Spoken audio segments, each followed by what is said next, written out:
बोला बोला बाबा बासुकीनाथ की। बोला बोला बाबा महेंद्रनाथ की।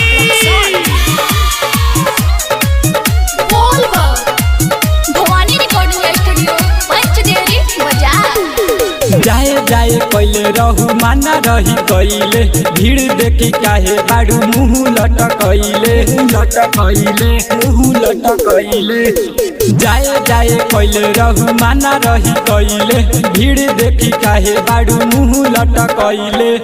ऐसे न धनी मन मार के जा, ऐसे न धनी मन मार के जा। अइलू तो दिया बारी के जा, भोला पर जलवा ढारी के जा। अइलू तो दिया बारी के जा, भोला पर जलवा ढारी के जा।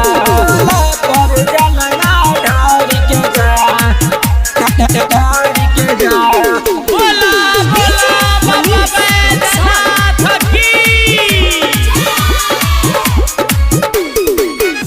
पहिला तुम्हारी होला भीड़ बड़ी भारी, लाइन लगेला भोला जी के दुआरी, भोला जी के दुआरी।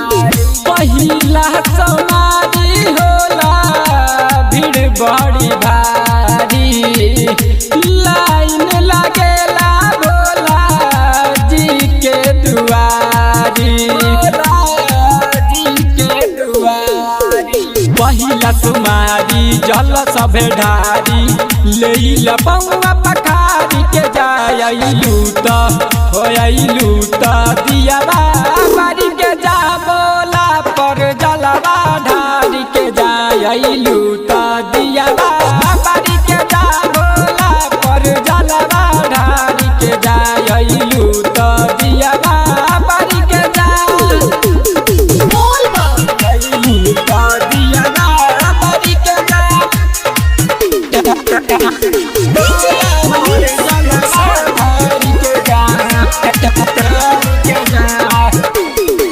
हो खबर साल धानी रुक कुछ पल हो, चौहन कृष्णा के तू ले जइहा संग हो, ले जइहा संग हो।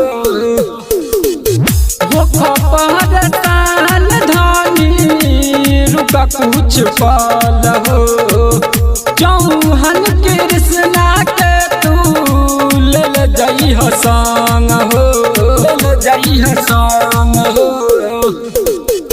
ऐसे ना रोहित के तू छोड़ के जा, ऐसे ना रोहित के तू छोड़ के जा।